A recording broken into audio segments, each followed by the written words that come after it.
I might want you to check the levels on the game audio in particular once the stream starts, which I think it has. Looks like it has. Hey. Hi. So, hey, it's a bonus stream. That's the thing that's happening. We're doing it. Should probably, tweet about this since we never stream on Mondays unless we're action casting. But yeah, hey, I'm Joe Drilling, and that's Eric Allen. And I Yeah, hi. I'm Eric. I got my Sega Genesis back from the modder today. So that means that Mhm. I want to test it out. I want to put it through its paces. Um, So what happened to the Sega Genesis? so this Sega Genesis got a triple bypass mod installed. Um, So now it has a beating pig heart inside of it. So now it has a big pig vein in where where it used to have a human vein, or maybe a cow artery. I don't know. But yeah, so this game or this, whew, um, this let's see here. So this is actually kind of a multi-purpose. It's a completely cool multi-purpose stream. Um, I haven't really been able to put my Mega EverDrive Pro through its paces because I got it while this system was getting fixed.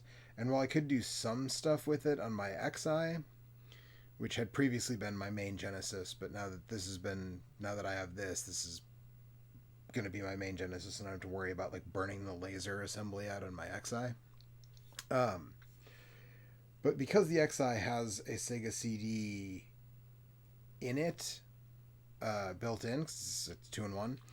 You can't really use the Sega CD functionality of the Mega EverDrive Pro because something about the way the bus recognizes it thinks there's already a Sega CD hooked up, and you can kind of force it, but basically doesn't seem like you're really it's not really recommended to do that.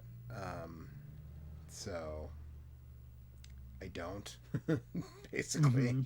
Hmm. So I didn't. So that's kind of where we're at. But let's see. There is an in-game menu for this. Let me grab the box so I can see what that is because I don't want to have to try to lean over and manually reset this every single time I want to change games.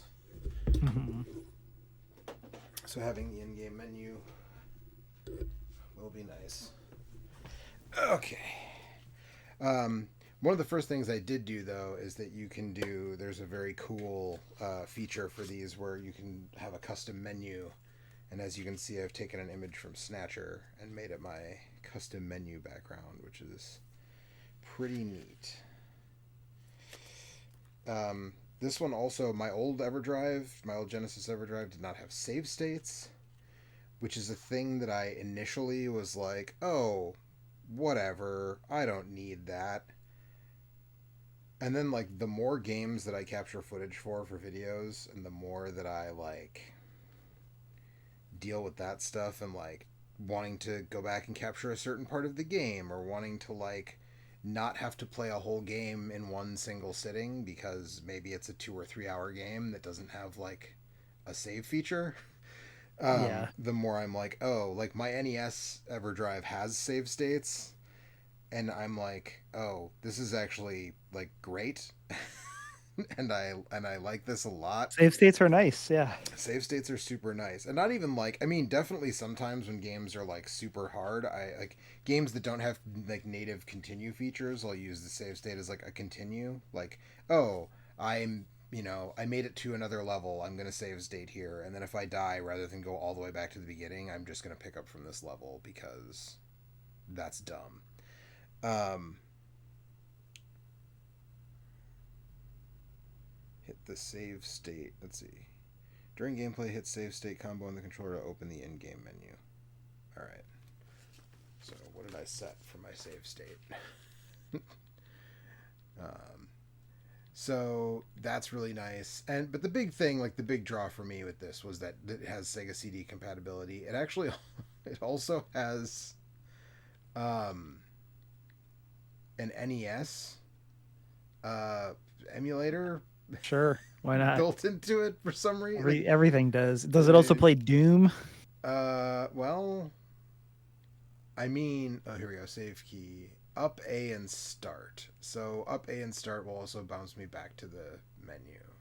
And if we're down B and C, we'll do it if we're playing a Master System game. I mean, technically it'll play Doom because it when I don't have my 32X plugged in right now, but like Okay, it does 32X, stuff. So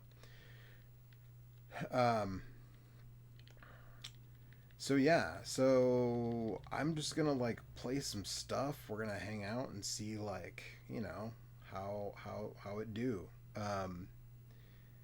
And I just, so the triple bypass mod, I guess I didn't even really finish talking about that. For some reason, when I test these things out, anytime I get some kind of visual upgrade, and this goes all the way back to the very first, like that shitty scaler that I had. I think it was like right before we did Extra Life in person the first time that I got that shitty little box scaler that like, oh yeah, it looked better than like letting your TV do the work, but not better than hooking. Better. Yeah, it's better than hooking composite up to your TV or whatever. Right to it. But I've always, for some reason, Castlevania Bloodlines is just always the game that I'm like, how does Bloodlines look? Does Bloodlines look good? I guess because I think the Bloodlines is like one of the best looking games on the system, so it's a good litmus. But actually, I think the biggest improvement, and one that you're not going to be able to notice as much because I'm going to be talking over it, is that the audio is so much cleaner with this mod. Genesis Audio Out always has this like horrific hum, like a buzz almost. I don't know, and like it's like you can't. No model of Genesis seems to not have it, but this mod really cleans up the audio. It's just like, I don't know what it does. It sends a cleaner audio signal. And shout outs to Paisley Boxers on Twitter and around the internet. He's known as Paisley Boxers everywhere. He had a spare triple bypass board, and he basically gave it to me because he just had an extra one, and I don't remember why. I think he bought one, he pre-ordered one, and then he found one somewhere else, and then he got the pre-order, and whatever it was, he's like, I got a spare one. I was like, oh, I've been thinking about doing that mod, and he's like, you can have it. I was like, are you sure? That's like a $70 board. He's like, I'm not just doing nothing here. So he just gave it to me. So shout outs to him, and big shout outs, as always lately, to Will from retrohacks.net, who has now done, let's see, he did my Genesis, he did my N64 RGB mod, he did my PS1 X Station install, he did all the stuff on my 3DO, which was both the RGB mod and the USB ODE replacement. I think that's all he's done for me so far. I'm probably going to send him my Slim PS2 because it's gotten to that point where PS2s get where they don't read CDs anymore. So I can play games that are DVD games, but anything that's a CD won't play in my American PS2. My Japanese one still works fine. But yeah, he does good work, reasonable rates. Can't recommend the guy enough, and he always seems to have room. Like, I'm glad that Voltar did my Famicom HDMI mod, but he's like kind of like a personality in the vintage gaming mod space. So like, if you want Voltar to do a mod for you, you're gonna have to wait because it's like there's always a waiting list. For Voltar, and that's always. I mean, obviously he's fairly busy, he does a lot of stuff, but he, I've never, asked like, "Hey man, I want to have something done," had him be like, "Oh, I just can't do it right now. I got too much. There's too much to queue." So shoutouts to him. But yeah, I don't know. You could look up the triple bypass, and actually, do me a favor. Can you check the stream audio and see if the game is drowning us out? It's a little loud, yeah. I thought. Turn it down by about half. You'd probably be all right. Okay, I just turned it down and now I'm unpausing, so if you want to go check it again. Yep.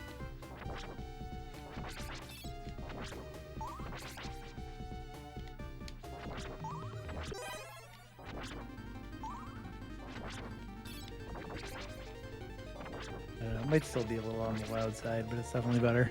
Oh jeez, I turned it way down. I wonder how much of that might be coming from my TV though, because I didn't turn it down maybe as much as I should have. But yeah, and that's kind of a bummer that I do have to turn it down, because like I said, that's like kind of the most noticeable thing about this mod is but if you wanted to look it up, I know Bob from RetroRGB has a page for it that kind of explains specifically what exactly it does. But it's called the triple bypass because if I am remembering correctly, it's the audio, the video, and I can't remember why triple instead of double. But it improves both the audio and the video quality. Like the Genesis is just, it's like, I don't know, man. It's a strange system. It has a really solid like the composite video out of a Genesis, I believe, if I'm remembering correctly, is like pretty good, but like anything better than that kind of looks like shit. Like the RGB, it does RGB natively, but it is not a, like you get a lot of jail bars, you get a lot of like, you know, color bleed and just the noise in solid colors and stuff like that, and it's just like, yeah, you know, that's, you know, sometimes it be that way, but with Genesis especially it be that way. And the PC Engine's another one, but the PC Engine doesn't do RGB natively out anyways, so you have to do something to it anyways, which usually also like fixes the jail bars or whatever else. But Genesis just it had a bad go, and I think this model is actually the worst, if I'm not mistaken, when it comes to like how bad the video especially is. But I mean, this I'm kind of trying to look back and forth between my PVM and my flat panel, and I mean, this looks pretty good. I don't see any. I mean, of course, YouTube is gonna, like, streaming and YouTube is gonna do weird stuff to it to some extent, but like looking on my flat screen, which is the image that is coming through the stream, like I don't see, like in those solid gray bricks in the background, I don't see any noise from where I'm sitting.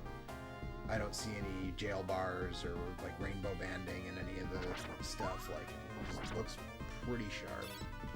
So, you know, it's one of those things, like always, like how much do you play through original hardware?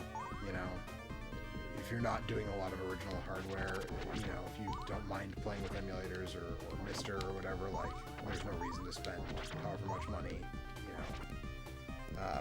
Especially in my case, because even though Paisley Boxers, you know, hooked me up with the board, you know, pretty cheaply, basically the cost of shipping. I don't know how to solder or anything, so I had to pay someone else to install it. If you install it yourself, obviously not as much of a lift, but you know, it's one of those things. But one thing I will say, speaking of emulation, is man, MAME is 25 years old now, which that's wild, you know. Like I don't know, I feel like we've talked and you didn't have like a decent PC until like maybe a little bit after the late 90s, is that right? Am I remembering that correctly? Yeah, 02 is when I finally got a pretty good. But like that's what I played Morrowind on. Yeah. Like a PC that was good enough to really run games. The first PC we had was just like a $500 Walmart special. Yeah. And so. Yeah, we got an played Acer. Myst, but that was about it. Yeah, Yeah. Oh, that's right. That's when we talked about the Myst when you were playing the Myst the Mist remake or whatever. So yeah, it like we had an Acer, and I remember I've probably said this on stream a million times, but we had a we had a 28.8 kbps modem, and I was the envy of all my friends because they all still had 14.4 modems at the time. But it was definitely powerful enough to run MAME by the time MAME came out. And like, I remember, you know, like a friend who was more plugged into like emulation and stuff at that time than I was, being like, yeah man, you gotta check out this thing, MAME. I was like, what's MAME? And he's like, oh, it's multiple arcade machine emulator. It's like, you can play all these arcade games and just like download them to your computer, man. Like, you know, and even like stuff that was like at that time, like MAME couldn't really do 3D, or like I guess PCs couldn't really quite do like 3D. You know, like you weren't playing like Virtua Fighter 2 on MAME at that time. Maybe you could, but my computer certainly wasn't about to do that for sure. But you know, a lot of stuff that was still in arcades, like all of the CPS1 games and, you know, WWF WrestleFest, and, you know, obviously things didn't run as smoothly then as a lot of games do now in MAME. And MAME isn't 100% accurate either way, but it's just like, it's wild that was 25 years ago. And like, you know, at the time you just think like, oh cool, like it's this thing that lets me, you know, play arcade games for free on my computer. And now, like, you look back on it and it's like, this is arguably the single most important game preservation project, like, ever. Like, there are whole, you know, boards, you know, the schematics of boards are preserved in MAME documentation, and, like, otherwise they may not have been, at least not to that level, and, like, there are games now that are basically considered lost, but someone dumped them at some point, and like they're playable in MAME, even though like real boards don't seem to exist anywhere. You know, so it's crazy that it's been around for 25 years and it's still being iterated on, and it's like, you know, open source, so there's a million forks with different, you know, GUI interfaces, or GUI interfaces were done, I guess, but you know what I mean. But yeah, I saw a thing about that this morning. Like, yeah, apparently it was, I guess, February of '97 that the first like workable build of MAME was released. It's like, shit, man. You know. Yeah, the first one I ever messed around with was Nesticle. Yeah, I feel like was the first for a lot of people, probably. Yes, absolutely. And I mean, I couldn't run MAME, and like MAME is like still, you know, a more complicated setup than something like Nesticle was, where you would just download a thing and then download a bunch of MAME, like all the ROMs have, all the ROMs in MAME have multiple parts. And I remember for a long time, like, there were so many sites where you could download MAME ROMs and then they wouldn't work because they were missing some of the files. And it was just like the most aggravating thing. Like at one point, and I still check here from time to time, although like Internet Archive has kind of caught up with this, but like there was a site that I signed up for a membership to because I knew they had actual like good quality, like complete MAME ROM sets. Like if you downloaded a set from them, like you knew that it wasn't going to be missing, you know, like half the files or whatever. So I just was like, fuck it, I'm gonna sign up for this. Like, nobody signed up for ROM sites back in the day, but it's just like, I'm gonna sign up for this one because, and they're still around, and they still maintain the ROM site. Yeah. It's according to this Wikipedia article, Nesticle came out on April 3rd, 1997, so also a big, big we're getting there, yeah. Nesticle. Yeah, that dude quit the emulation scene because someone leaked the source code to Nesticle, and he got super pissed about it, and then like basically just dropped off the face of the earth. Which, I mean, to some extent I get it, but on the other hand, like, come on, man. And he also, I believe, he was the same guy who did Genesis, right? And so those were like the two. And I played so many games that I had never played before. you know, that I missed when I was a kid. When I was still a kid, but when I was a little kid, you know, that I missed or didn't know existed. Or Nesticle was crazy because Nesticle included tile editing utilities, right? So like that was the ship that launched 1,000 or the face that launched 1,000 like shitty Mario hacks, right? Like weird racist Mario hacks or weird, I mean just weird Mario hacks. Like I remember I had one that was like it was a crow. It was a crow hack of Mario where they hacked the Mario sprite to look like Brandon Lee, and it's just like it was the most pointless thing in the world. And like a lot of those, like the enemy sprites weren't edited at all, or like a couple were, but you could tell the people like lost interest, but they posted them on some message board somewhere, right? So like they were out there. But I remember there was one for River City Ransom called Wilford Brimley Battle that just changed like Cuneo into Wilford Brimley, like gave him a beard and like the you know, like the horseshoe white horseshoe hairstyle. And then like after like the third area, just like nothing else is edited anymore. Like the enemies are initially, you know, changed, and then you get to a certain point and they're just not anymore. And it's like the joke is so bad that even the person making this lost interest by like, you know, the less than the halfway point through the game. But Nesticle was I think part of what was so crazy about that, and I mean obviously an NES is not like the most powerful thing in the universe, but like it ran on everything, right? Like probably your Walmart special could run Nesticle just fine, right? Probably. I just don't think I knew. Like we didn't really have the internet until much, like, you know, we didn't have the internet initially when we had a computer either. So yeah. But you know, I mean, I suspect if you had it, could have. And of course, NES ROMs are so small that even at 14.4, 28.8, or definitely 50, by the time 56K was, you know, standard, you know, then it was just like, well, now I can just, you know, and cable for sure. Like my dad is super impatient when it comes to the computer for whatever reason.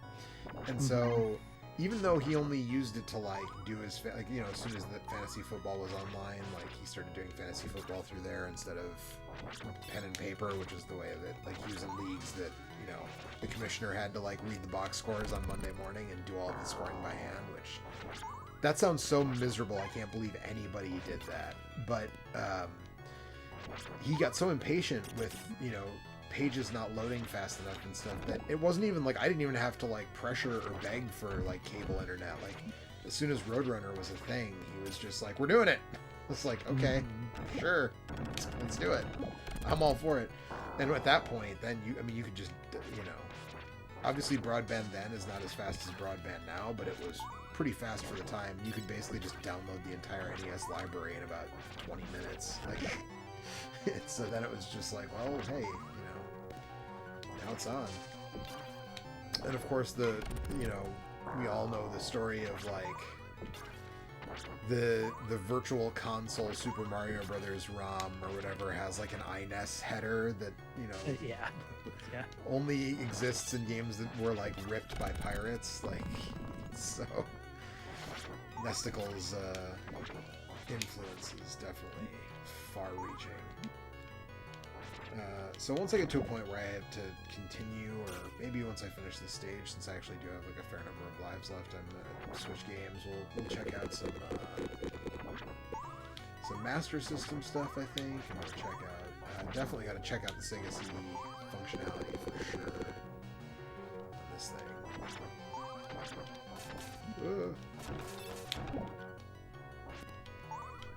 Man, the music in this game is so good.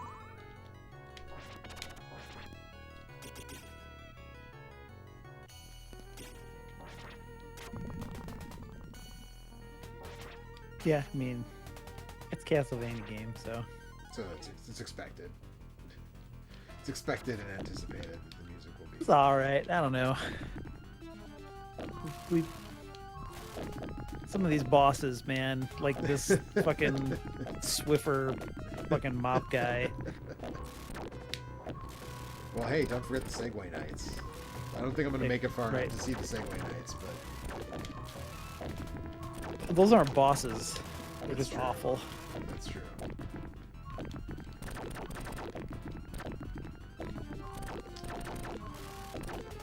I mean, Konami has loved their boss rushes for quite a while.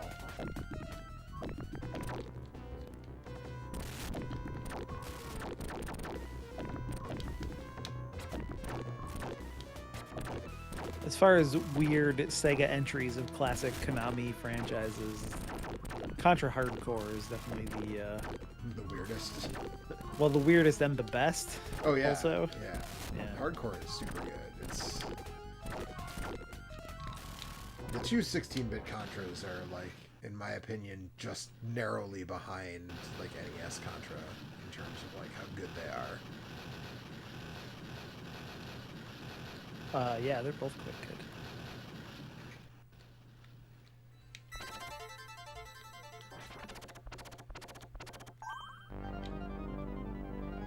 Alright, so now I'm gonna save my game. Whoa. Yeah, right.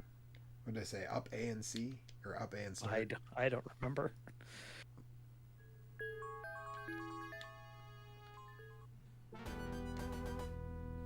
Yes, that seems correct, but it's not bringing up the in-game menu.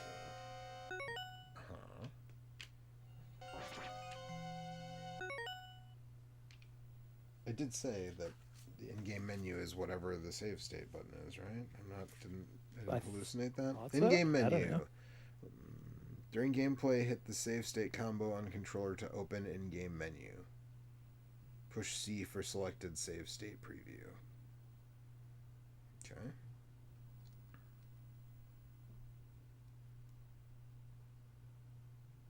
Well, what the hell? I wonder if...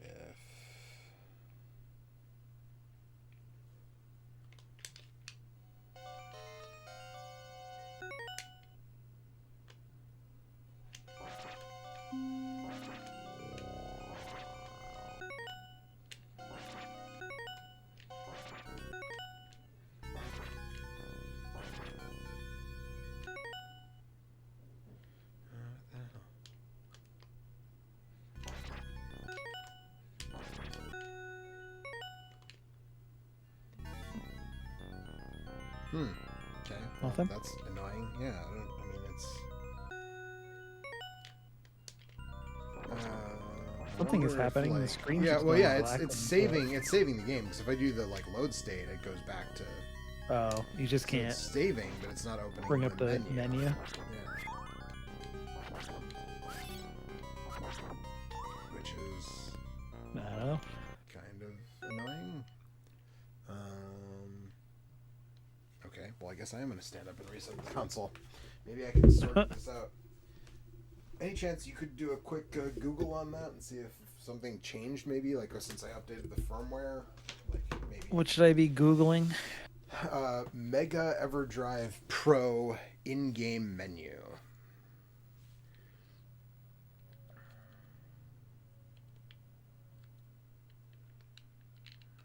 Options. In-game menu is turned on. Let's see. Start and down at the same time. For the let's see, menu.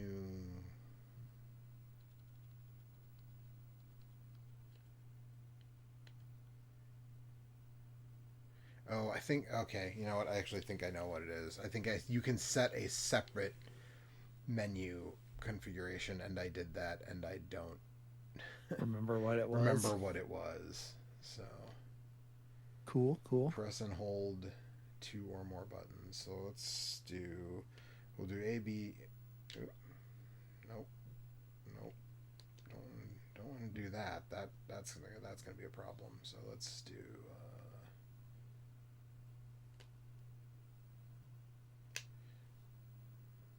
Down A, B, C, and start.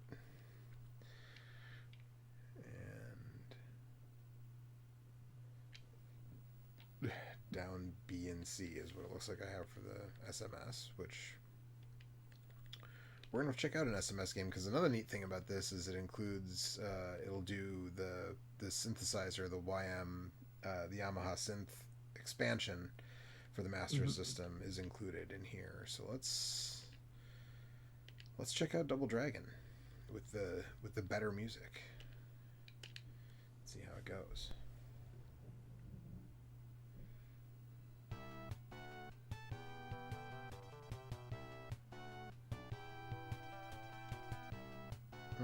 That's weird. Look at that. Well, maybe you're a stream delay, so you might not be seeing the screen is doing some. Oh yeah, it's shaking. Yeah, it's shaking. It's not doing that on my TV, which tells me that it's okay. Oh, okay. Something with the capture. It's either some. I think it might. Well, it's either something with the capture or something with the.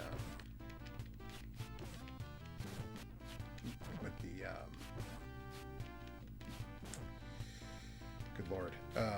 Something with the retro tank, where it's like maybe it's in a weird. The only problem is, of course, Sorry, it really adds to the impact of your punches. Yeah, right. The timing works out. Master System, the pause button is on the system, which in this case means it's on the cartridge, which means that I would have to stand up and hit the pause button on the cartridge to pause the game and try to figure out what's going on. But let's exit the game for now. Let's see, what other games support the SM or the FM sound? I know Phantasy Star does, but I don't think I want to get into a game of Phantasy Star right now. Does Outrun? Maybe Outrun does. I could look up, see here. Yeah, sure, take a look. SMS FM game. sound, Afterburner, Alex Kidd, The Lost Stars, Alien Syndrome, Altered Beast, Aztec Adventure, The Golden Road to Paradise, Blade Eagle, Bomber Raid. Let's check out Blade Eagle. I have no idea what Blade Eagle is. I don't know what that is. I don't think either. I've ever played this game. Both of the Fantasy Zone games. Lord of the Sword, Penguin Land, Rastan, Shinobi, Ultima 4, Wonder Boy, Ease, Ancient Ease, Vanished Omen, Zillion 2, Thunderblade. So there are a bunch. That wasn't even all of them. There's more on this list, but I didn't. There were so many I did not think it was worth trying to read all of them. Fair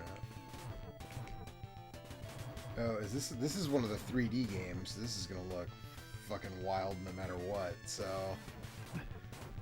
look at that. I told Mike I'm kind of thinking about buying a set of the 3D glasses just because I have a CRT now, so I could use them. But okay, it's a shooter. But we're gonna. They aren't good. I'm told. Yeah.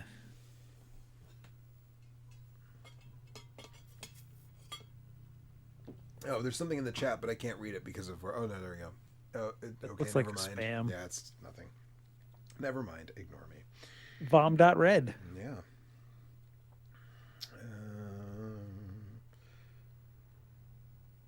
That's a 3-letter top level domain. There you go.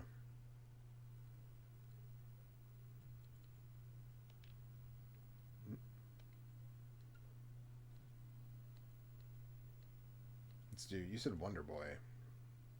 So. Let's see. Wonder Boy 3 or Wonder Boy in Monsterland. Yeah, it looks like either or. Let's do just a little bit of Wonder Boy 3.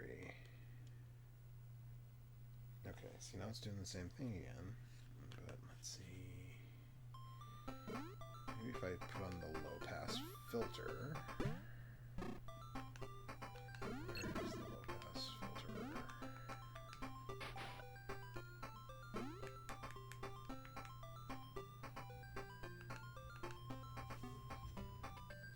That was when I got my 3DO, like I had there was some weird stuff going on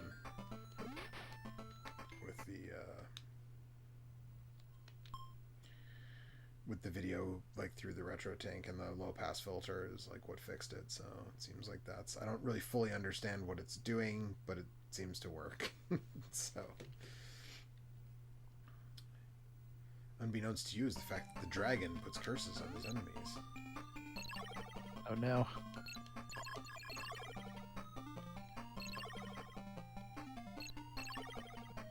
I don't know that I could go back to playing this game this way now that I've played the Lizard Cube remake.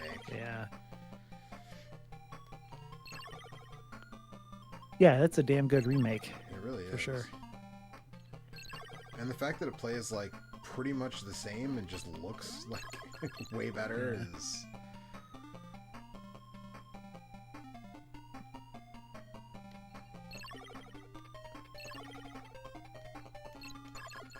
But yeah, you can definitely hear...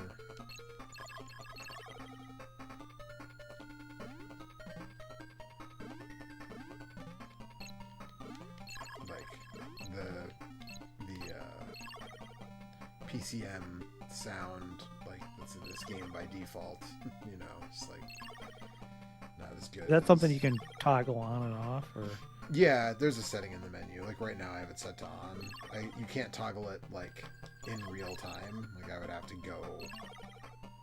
I have to exit out to the menu and turn it off, and then.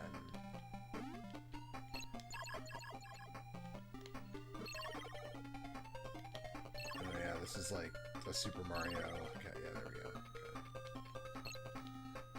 Oh, but I have to find a key. It's been a while since I played this. I have to find a key. I was hoping I can at least get to the point where I get cursed.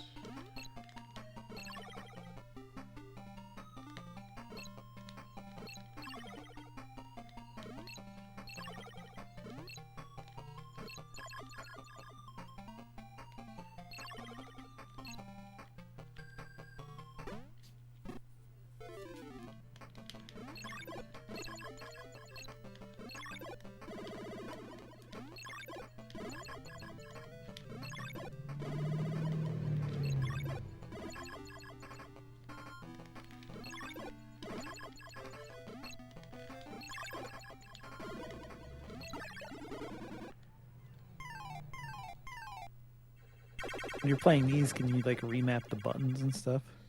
Is it just A and B? I think it's just A and B. Or no, sorry, it's B and C, or 1 and 2 on the Master System controller. I don't think I can. That's a good question, actually. Let's see.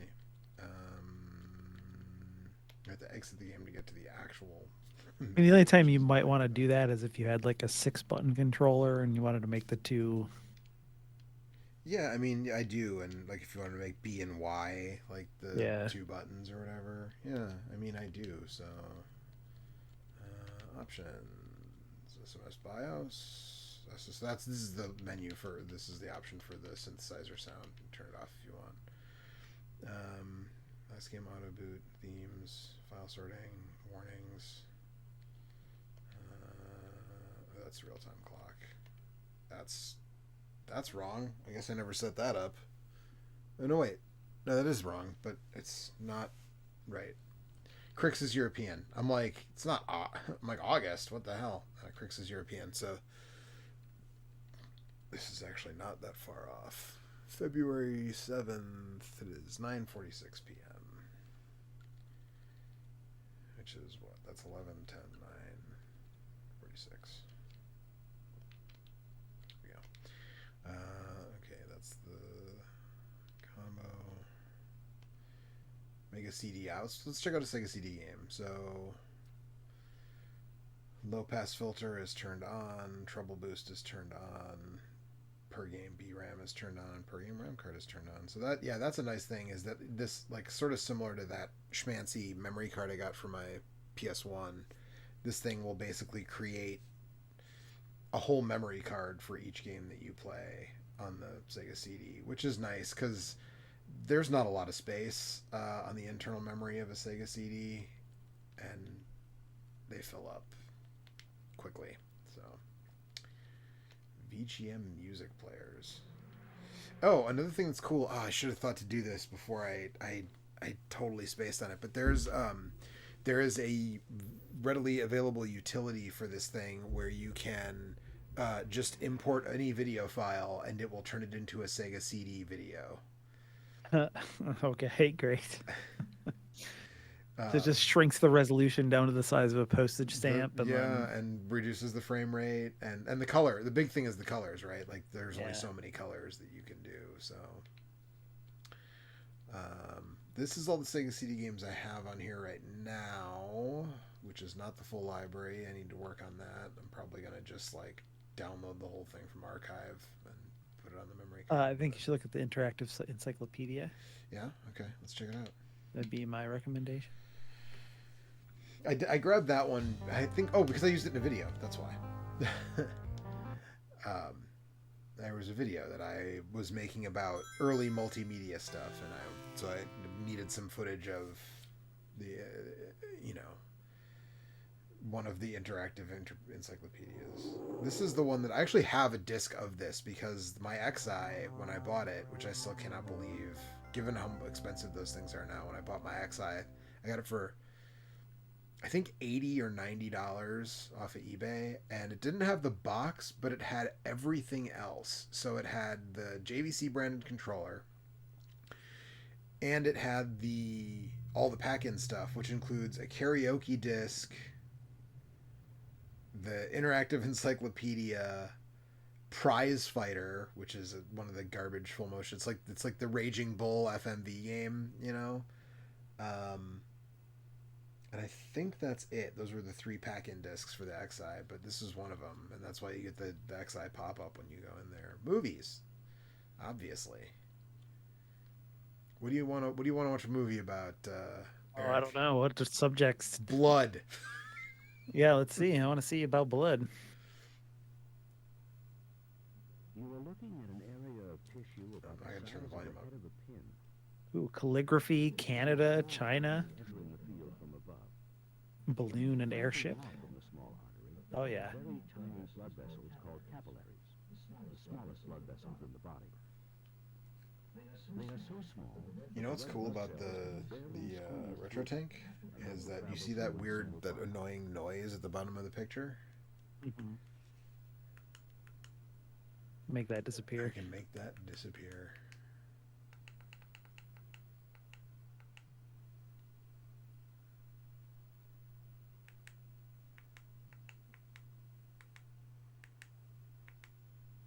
Should be enough. Let's see. So sorry, hey, it's Black History Month. Let's look at the Civil Rights Movement. Oh yeah. See how Encarta. Wasn't Encarta? It was, what was it? Or sorry, Compton's Interactive. Compton's, yeah. Nope, I didn't. Apparently, you didn't crop that enough. He believed in nonviolent protest as a means to achieve recognition and rights for all Black Americans. Despite peaceful tactics, demonstrators often bore the brunt of brutal confrontation.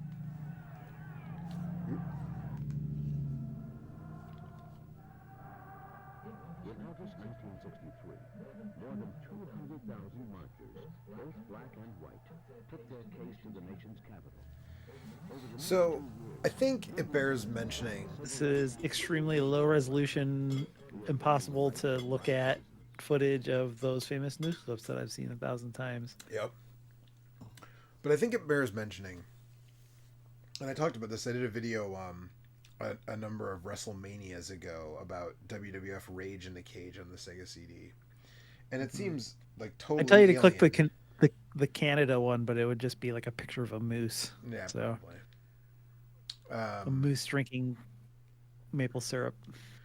But like this shit was really impressive at the time, right? Like, ooh, kangaroos. Like Joints.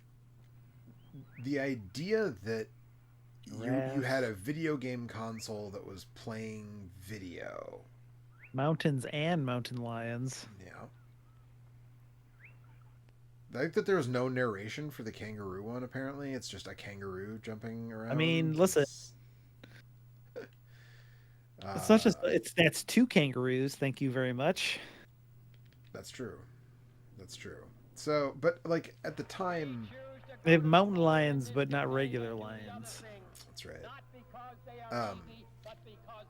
Like, I mean, the reason that it was referred to as full motion video is because you had to actually explain that, like, no, your video game console actually will play like a little movie. Because people wouldn't, like, that was dismissed, right? Like, you know, so they advertised it as full motion video, not just like, you know, a bitmap a series of, a movie, of still frame. Like, yeah. Like, no, this is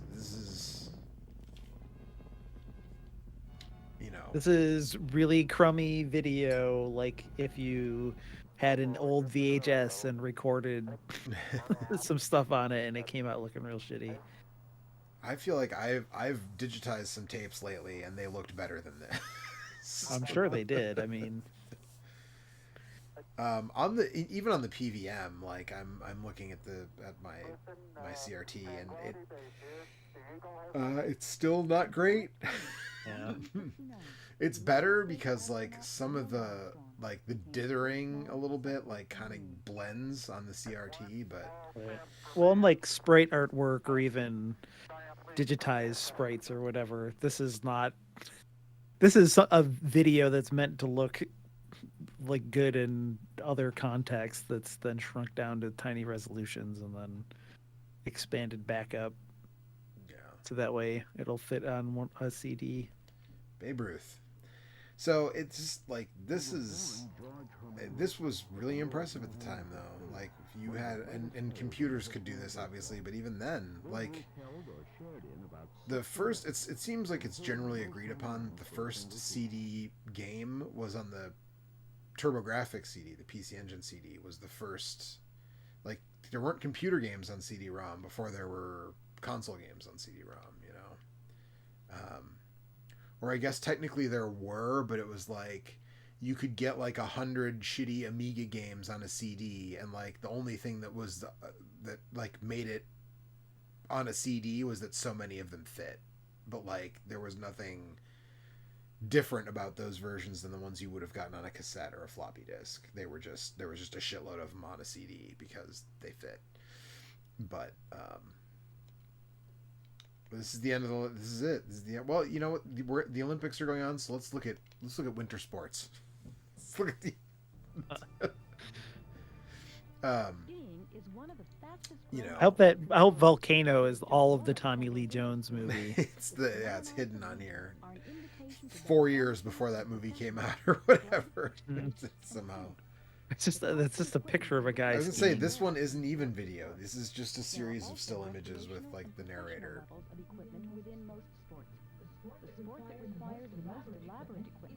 The sport that I'm sorry, what?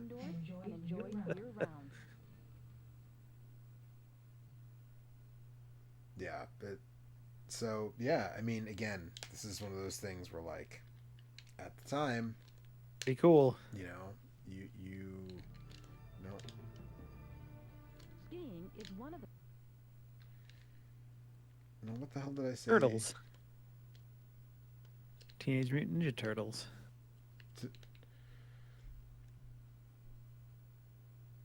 Among the animals that have lived longest on Earth, I wonder if now, because this is Sega CD, that my menu hotkeys don't work anymore, because I think I just...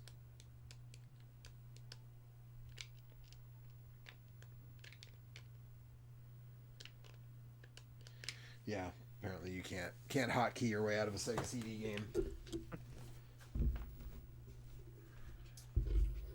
which is annoying.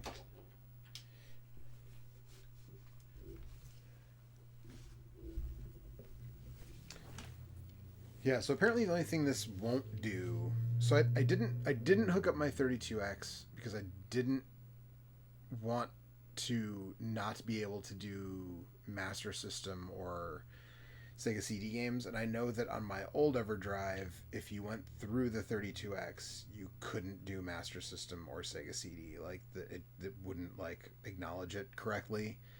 Mm-hmm. And I know that the only thing that you can't do with this cartridge is the Sega CD 32X combo games. So I think it just won't read. Like if you try to do Sega CD while it's plugged into the 32X. But it will do 32X games. But like I said, it's not hooked up, so I'm not going to do that. But let's see.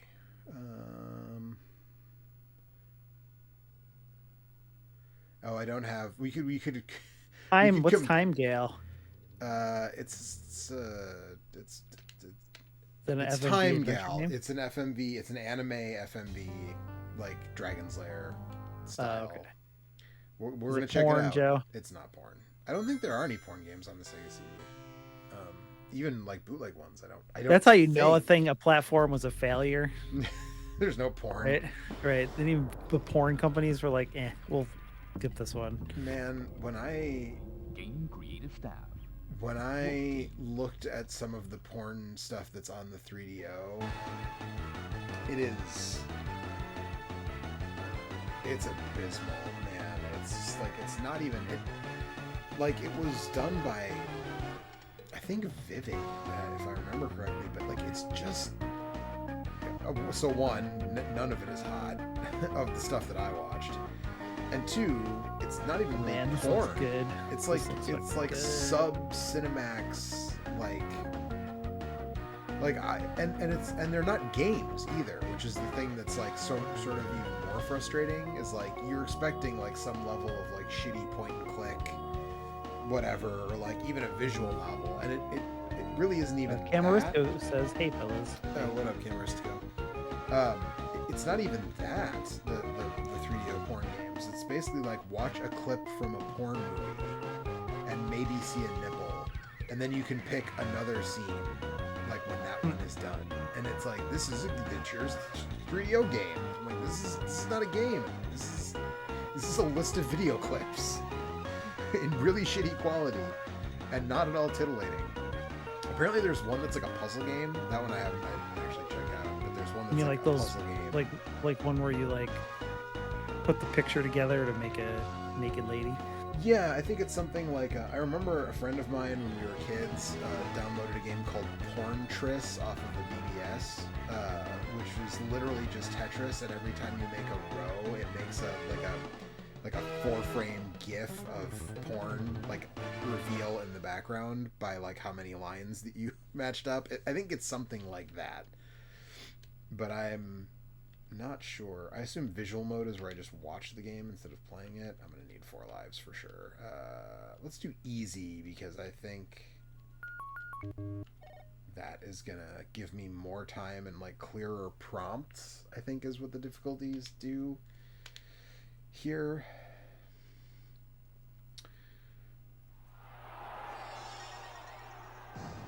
Oh no, a gladiator. And I'm dead. So is all 4 is like the gun button or the attack button, I guess?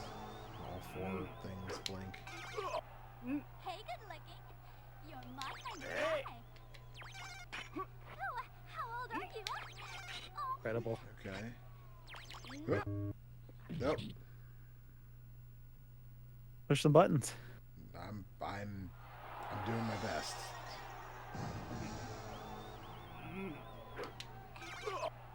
Hey, good looking.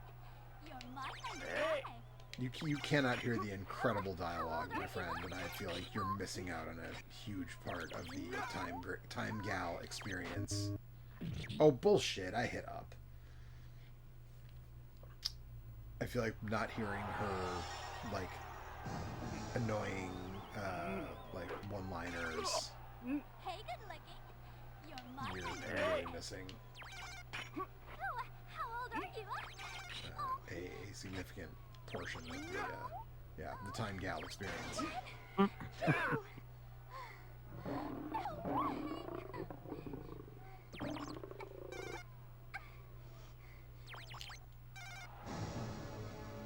So these games were popular for a while.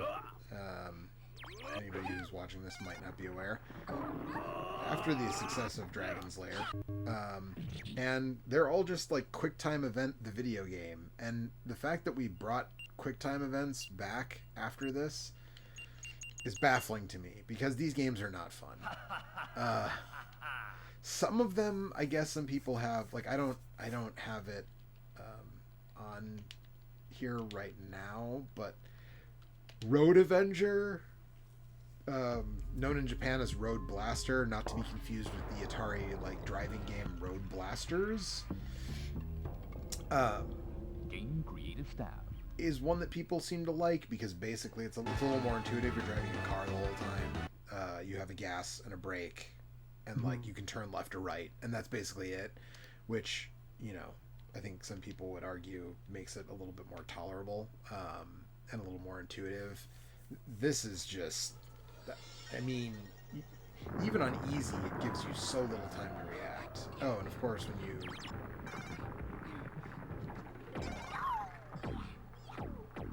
It drops you in a random time whenever she time travels. You go to a random time, so... Hey, there, I got out of whatever that was, 1600 BC, without incident. I don't think there were still woolly mammoths in 1600 BC, but okay. And now we're in 65 million BC, which I assume means dinosaurs. Okay. Or checks out.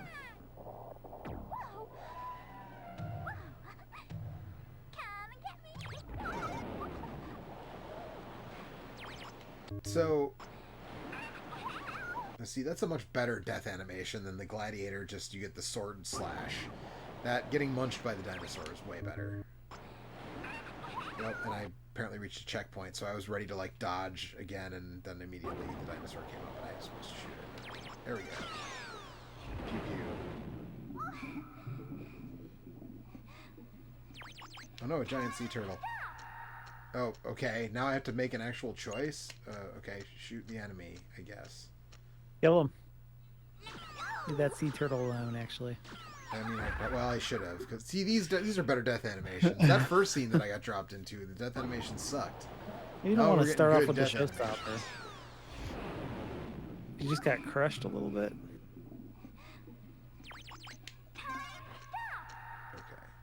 We're going to go... Have you seen that American Hero game that was a Jaguar CD, like... FMV. It was more like an interactive movie kind of a thing. No, I don't they think so. Finally got released on, it's like on everything, like Xbox and PlayStation. And... I remember hearing about it, but I don't think I've actually seen or played it. I watched it. I've seen it played.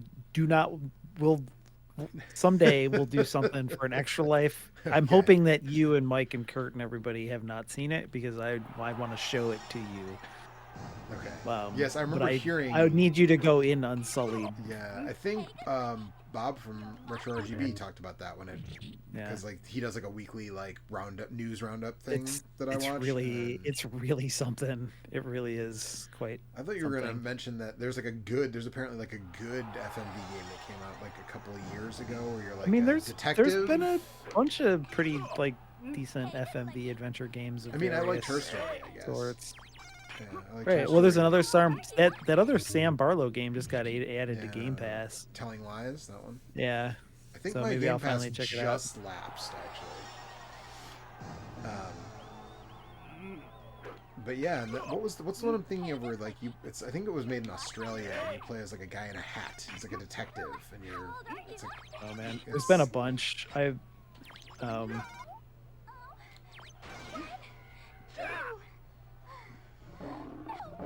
And then wasn't Zoe Quinn working on one of those like for a long time? She was talking about that. I don't know. That never probably never. In any meaningful way. I feel like most of the Zoe Quinn things got shut down. Oh shit! But I actually haven't heard it. I mean, I don't know. I'm not I'm not on the internet enough anymore, so I don't know what's up with her. But hope she's doing well. Same.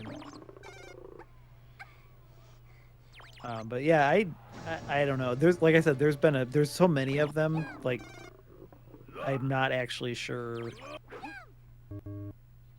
Well, fuck off. Which one? Are you talking about the weird British one? Yes, I thought it was Australian actually, but yeah. There's like Vinny and Austin and Alex played on Giant Bomb. I think so, yeah. Which I should be able to think of what it's called, but it's like something about truth, something.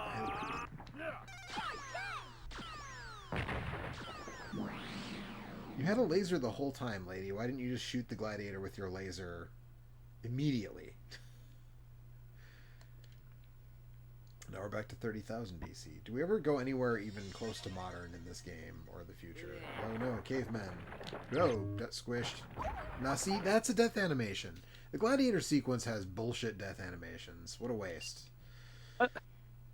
These are like, that's part of the joy, right? You don't even mind losing because the death animations are funny. Like that's the hallmark of a good game like this. You know? I was gonna say I feel these are pretty tame. I mean, they are, but they're silly at least, right? Like, yeah. That one's not great, but like getting eaten by the dinosaur and her like head gets giant, her eyes bug out. Like that's at least charming in its way, right? That's okay. I watched that. Yeah.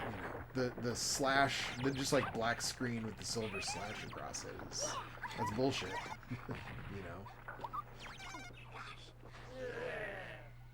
know. Nope. that is good. That's a good death animation right there.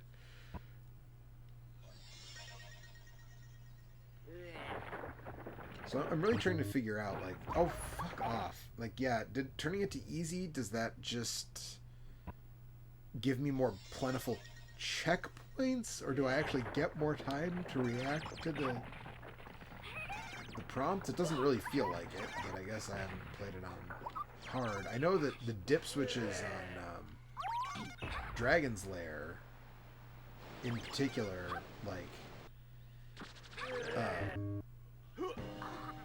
that's a good one too.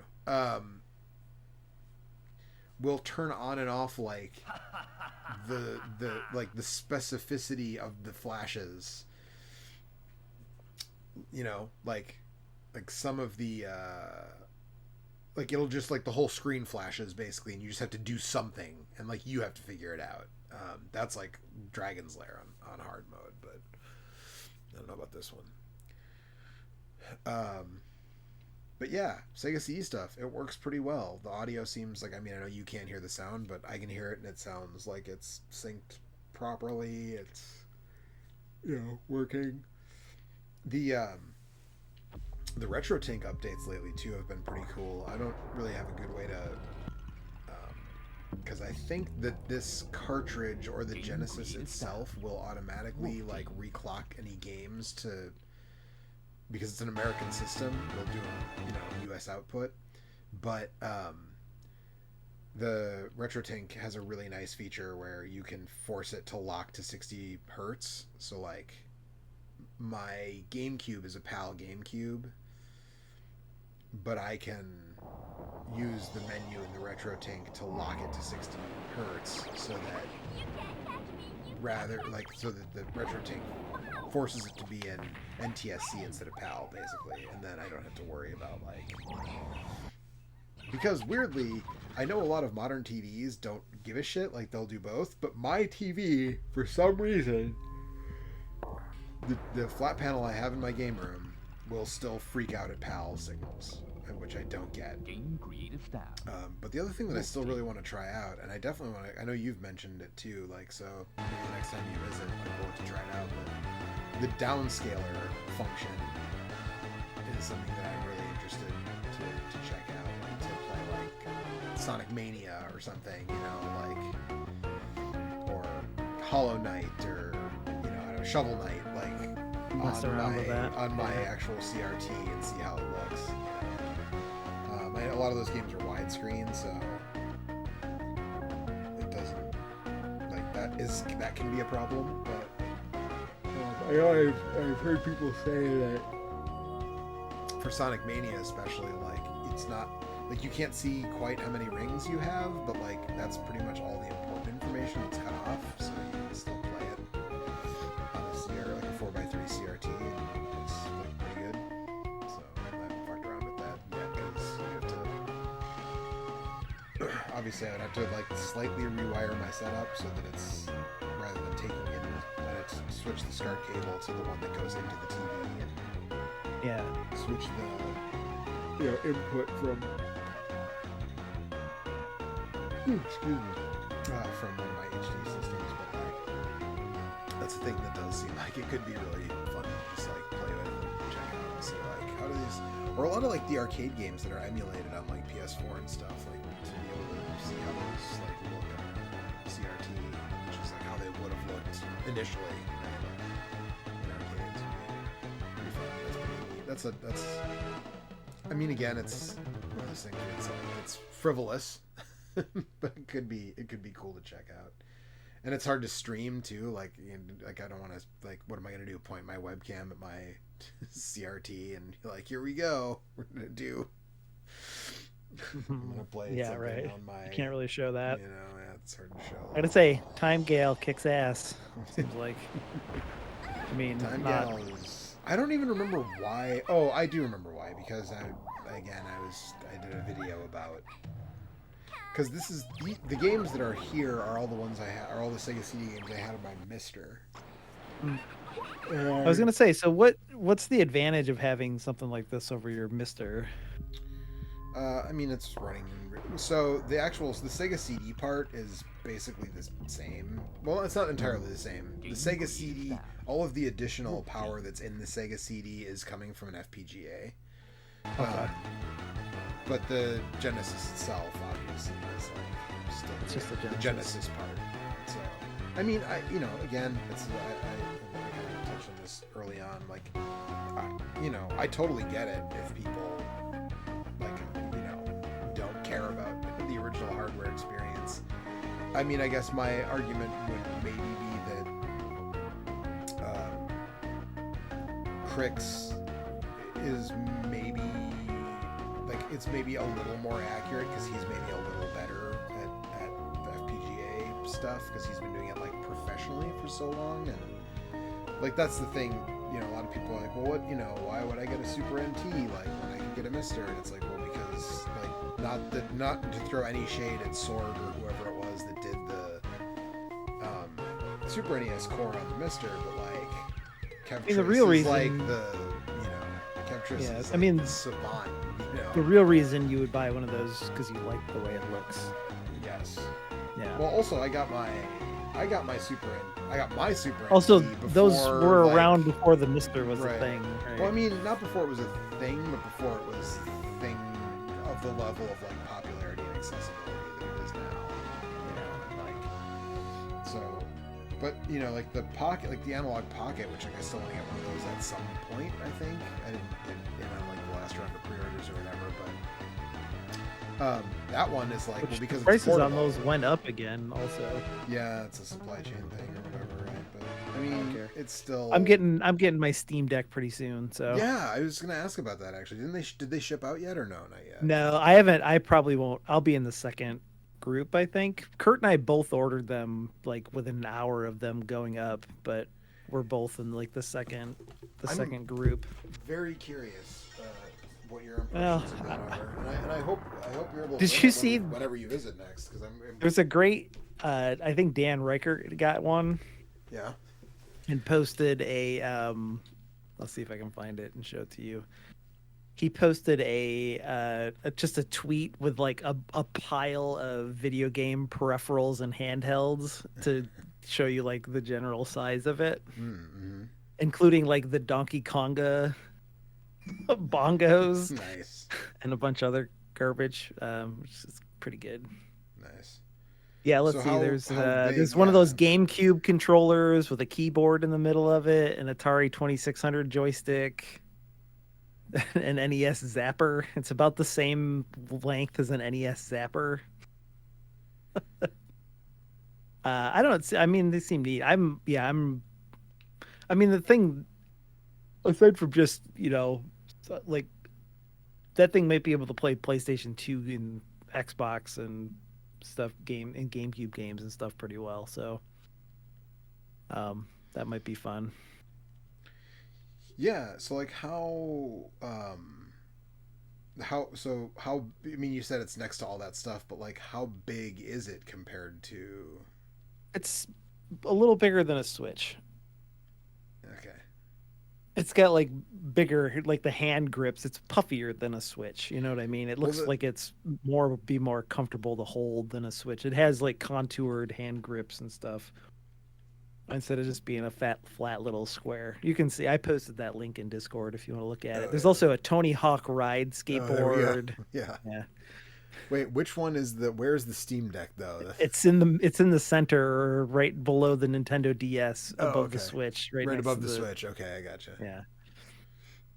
Yeah.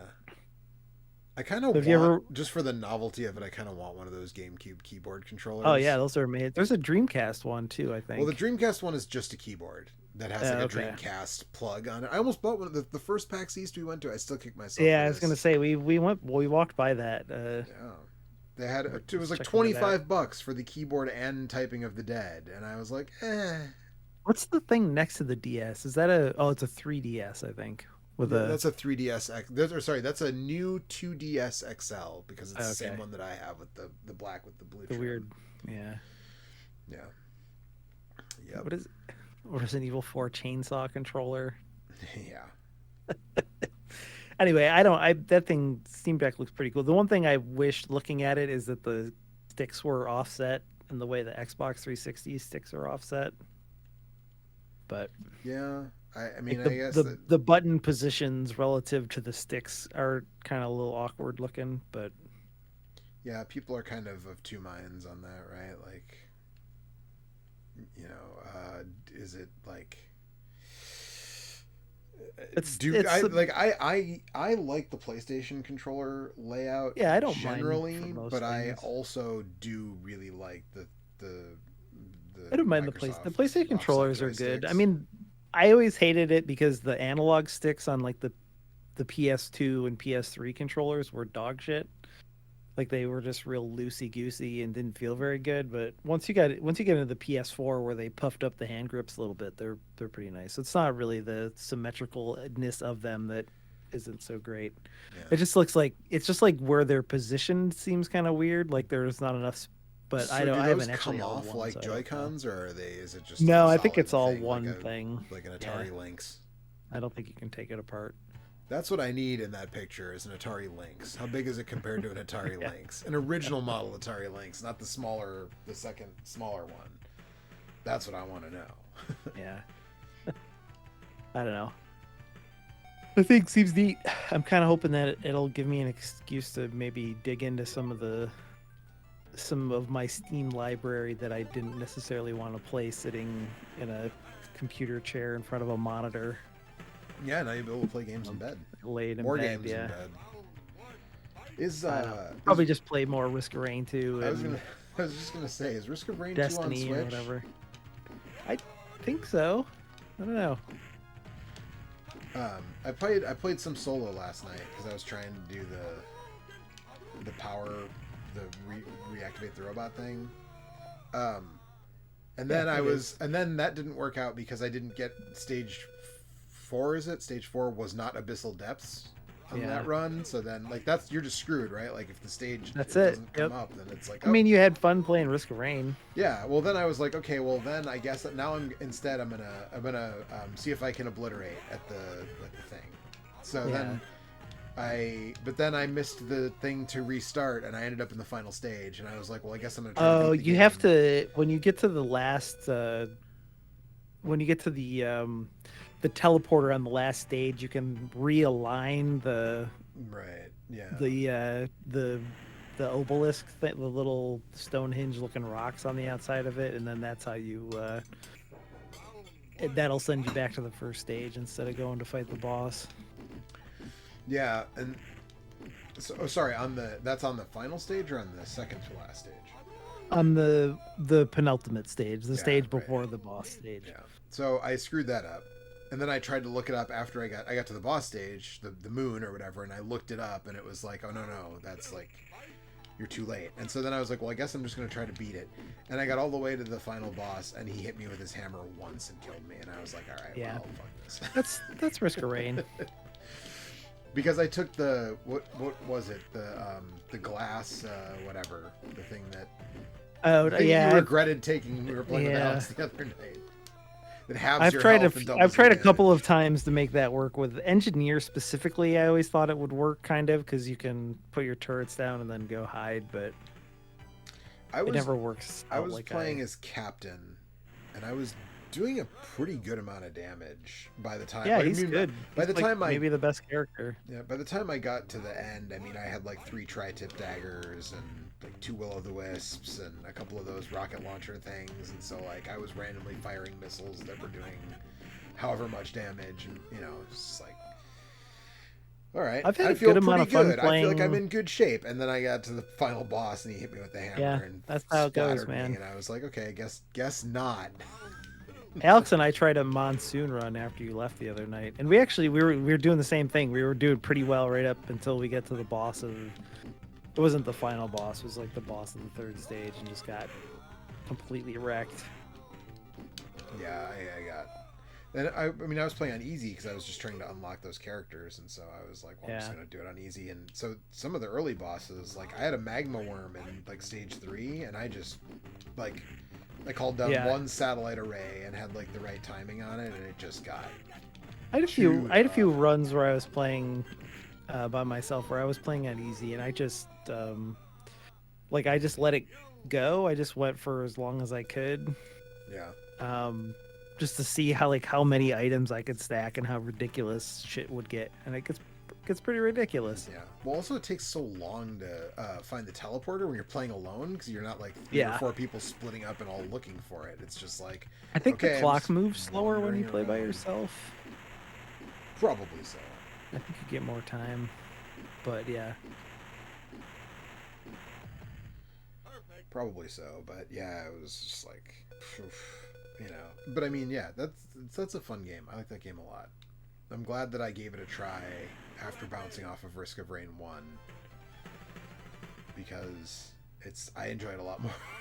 Which is weird. Like, I would think that I, of all people, would have enjoyed Risk of Rain 1 more than Risk of Rain 2, but I don't know, man. Risk of Rain 1 just didn't work for me for whatever reason. Too small. You can't see what's going on. Yeah. Well, and also, as we've discussed, like, trying to get a multiplayer game going was a fucking nightmare in that game. That was before netcode was easily available. Yeah. Like, middleware for netcode or whatever. Yeah. Did you see that itch.io, or I'm still not sure if it's supposed to be itch.io or itch.io or whatever. Itch.io. They officially announced that their stance on NFTs is that they're fucking stupid, basically. Okay, great. So that's a relief, I guess. I mean, I don't know if none of the platform holders have gone into the NFT stuff, right? You don't think? I mean, if any of them were, I would bet Epic would, but Epic seems voted most likely to go into NFT. Most likely to NFT. Yeah, I don't remember there's a part of me that feels like Sony said something about some shit. Oh, maybe. But yeah, Sony. Remember yeah, that makes sense. I mean, it would have been exactly. Phil Spencer said some, derogatory stuff about him, and I mean, Steam has basically been making things that are basically NFTs right along, right? And there were some of those are worth 6 or 7 cents. Right. Well, no, I mean, some of those things are like earbuds are worth like $120 or whatever in TF2, right? Because they only produce a certain number of them, and they became like currency for fucking Russian money launderers or whatever. I sold a golden Australian weapon in Team Fortress 2 for $120 at one point. Like, Yeah, that was. I mean, that's the thing. All the things I keep seeing of people being like, "Imagine if you could own your like thing and sell it for real money." And I'm like, "Yeah, I don't have to imagine. I played Diablo 3 when the real money auction house existed, and everybody fucking hated it. So, like, what am I imagining here? Like, well, that was imagine because when things were garbage. They could be garbage see, people again." people hated it in Diablo 3 because it was poorly. It was a poorly balanced game. I think more than they hated because like I said, I mean that shit's been popular in TF2 for a long time. Like that's true. Remember when it was a big deal that Valve hired an economist to work at their game company? Whatever, yeah. But also, like, a lot of people, like, a lot of people ignored that shit in like, I mean, I never paid real money or sold anything for real money in TF2. I never fucked a with pair that of at all. sunglasses in PUBG. Like you can I think the thing about TF2 is like, yes, I guess there are can you buy the weapon upgrades for real money or just the skins? I'm not. You mean like the alternate weapons stuff? Yeah. I'm not 100% sure about that, honestly. I mean, you really don't need to because like that stuff is really like super common drops, so I don't know that you would get much out of doing that, but because I mean that was the thing about Call of Duty Ghosts on the Sega Genesis. All right, you know, like the oh Jesus, what the fuck? The thing about Diablo 3 and about like the gold harvesting and WoW and shit is like those are things that actually affect the game balance, right? Like in Diablo 3 you could buy better weapons, you know, and better gear, and like in TF2 it's just like you can buy a silly hat that has like no right. But I mean, so the Diablo games aren't necessarily PvP in the way that stuff, so it doesn't matter really. That is true. But like I said, like the reason why that the money auction house in Diablo was bad wasn't, or at least for me anyways, wasn't that it existed that it was bad. It's that the game was kind of like balanced around it in a way that sucked. Yeah. You know what I mean? Like there were, especially like if you were someone that was interested in high level Diablo grinding. Which is you know what hilarious, I was gonna say? I'm gonna check out how the NES emulation is just for shits and giggles. Oh yeah, I have no NES games on this memory card, so I can't do. I mean, why would you? Right. I guess I could put.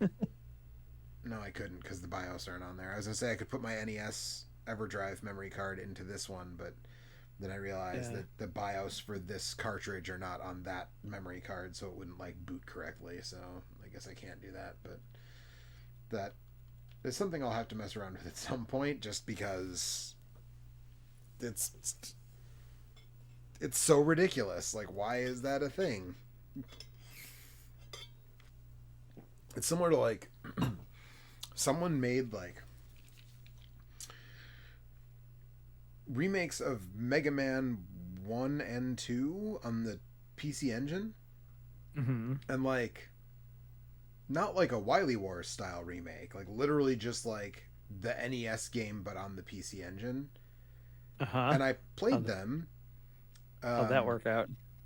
I mean, it's still Mega Man, I guess. Like there's some weird glitchy shit with like some of the door animations and stuff, but like for the most part it's just like it's those games but now they run on a PC Engine. And I'm like, you know, I mean, people should spend their time how they want, and especially if maybe this helped someone figure out how to like code properly for the PC Engine. That's so usually what's like going on there, right? Or not a fan game, but like an actual homebrew game later. I guess that's cool, but like this feels extremely pointless. Like it's Mega Man, but on the PC Engine. Probably the most impressive thing is that the music is still like pretty similar. So what are these? These are just like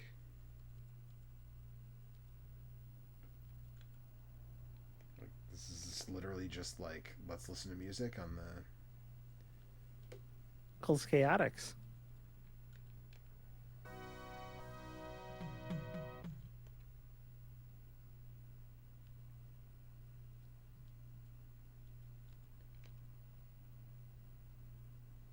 Anyway, this is neat. I mean, this is, you know. Yeah. I mean, I like this stuff. This is all.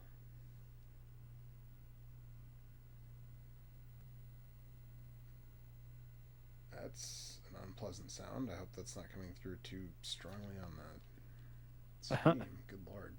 Oh, I turned the audio off.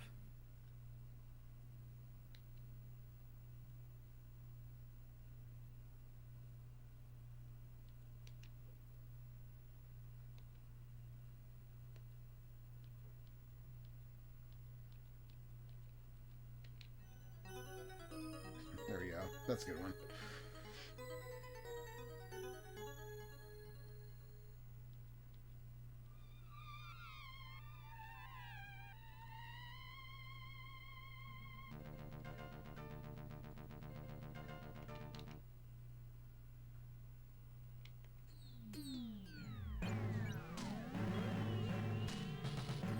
So this is just like a bunch of tracks that I guess Smoke Monster put together that he likes.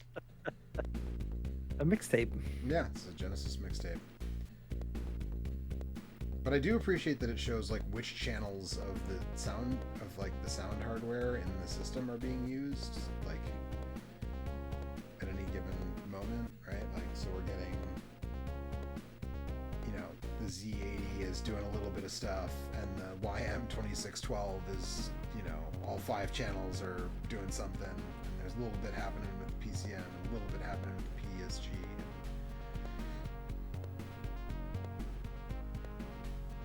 Which is pretty neat. But yeah, boy, it's it's getting pretty late. It's 10:30. So I think actually what I'm gonna do is end the stream, and then I'm gonna go capture some footage for you and send it to you so that you'll have stuff. I did a little of that earlier. I'm doing pretty good. Yeah, the thing right now is like, part of me is like, I got all this extra time because we had to delay a couple weeks, so I should play Mundan. But then I'm like, but if I play Mundan and then it ends up going on my list, then I've fucked up the list. Too late, man. You can't change it now. Yeah, that's kind of the thing, right? So, well, I'm gonna end the stream, and then I'm gonna talk to you about that off air because nobody needs to hear about like our housekeeping shit for Friday. But hey, anybody who's watching on Friday, the Stickies, the 2021 Sticky Awards are happening on Friday night. So get hyped to hear what we really liked from 2021. Now that we've gotten even later than Giant Bomb. Yeah, I know. In the race of who can be the last to offer their opinions on video games from last year. But also... It's still us. Yeah, it's still us. And also, like, we don't do this shit for a living, so, like, fuck off. Like, we need time to play all this shit. That's why ours is the one definitive list. That's right, exactly. So I'm going to end the stream now. Anybody who came and hung out, thanks for hanging out. And we'll be back on Wednesday with something, I think, probably. Maybe I'll just do more of this if nobody else feels up to doing something, since we're doing the Stickies on Friday, and then we're doing the Stickies on Friday. So good night, everybody.